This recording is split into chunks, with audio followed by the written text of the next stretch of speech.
historically, Arup Acoustics is known for the performing arts, these are some of our rooms. It had been the backbone of what we used to do. Up until fairly recently, actually, it was still a major part of the work that we do.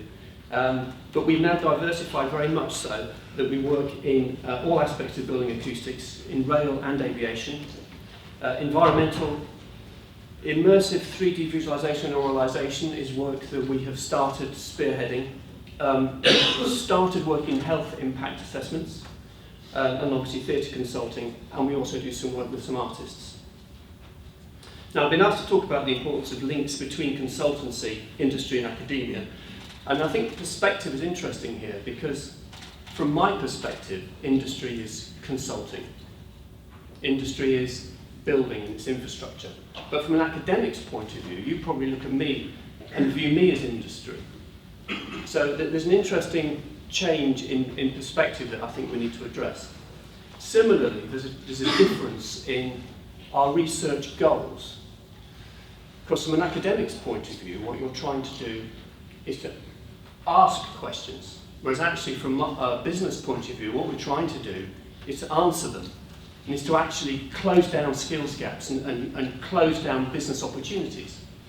So I think we need to appreciate that we're coming at research from different points of view, but actually, where they do collide, it can be massively beneficial for everyone. So, regardless of perspective, I'm going to talk about research from an Arup perspective, and some of the important things that we've been working on. Now, Arup is pretty interesting and pretty unique, I think, in the amount of money it invests in research and development. We self-invest. We're owned, like John Lewis's, we're owned by the staff. And we have what we call skills networks. And within the firm, people are encouraged to suggest research topics. These are then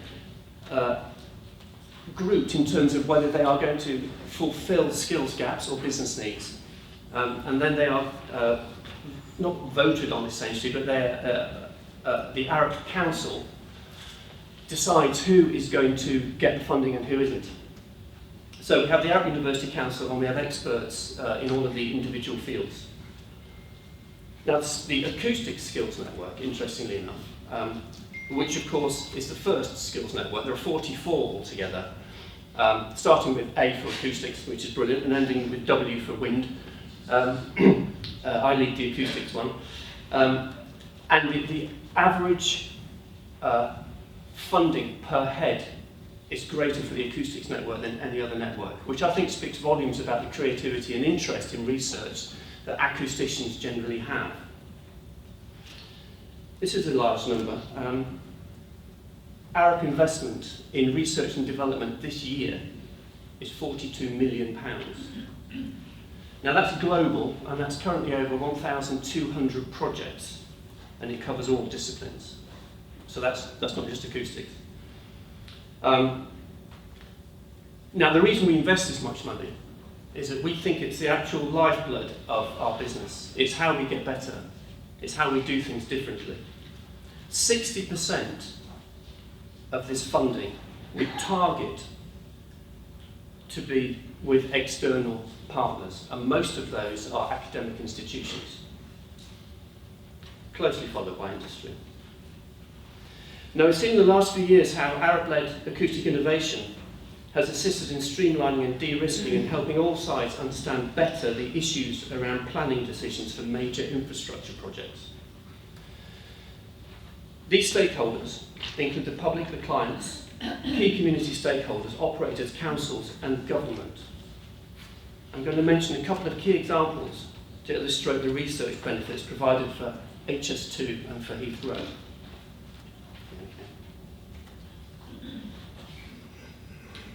These are major infrastructure projects, and these are schemes in which the noise of the transport systems affects the population through which or over which it passes. The Arup innovation of Sound Lab was born out of investment in continuous global research over the last 10 years. Its rigorously calibrated 16-channel ambisonic 3D audio facility, developed and funded by Arup. Development has involved links with academic research establishments and now with NASA. This facility is now replicated 13 times, I don't think there are 13 out there, around the world in our major offices. It's been used to refresh the way in which public consultations are undertaken to actually demonstrate to communities and stakeholders the impact of noise from new proposals on their community. In many cases, the demonstrations have taken the fear out of the proposals to the community, and it has also allowed design decisions to influence the route that railway, road and flight paths may take. Our approach and technology has demonstrated a clear benefit to the government. For example, the Davis Commission used SoundLab to understand various proposals for the third runway. 5 Secretaries of State and the Prime Minister have listened to our HS2 oralisations, with calibrated binaural demonstrations being given at the Houses of Parliament. Of more radical influence, our work has changed the planning process and provided comfort to the lives of those worried by the prospects of new proposals or changes to existing conditions. Such is the influence of the applicability of this research on the consultation process that Highways England has now written into their tender documents the requirement for sound demonstrations to be part of all future new road schemes. So this is an example of acoustics research influencing government policy.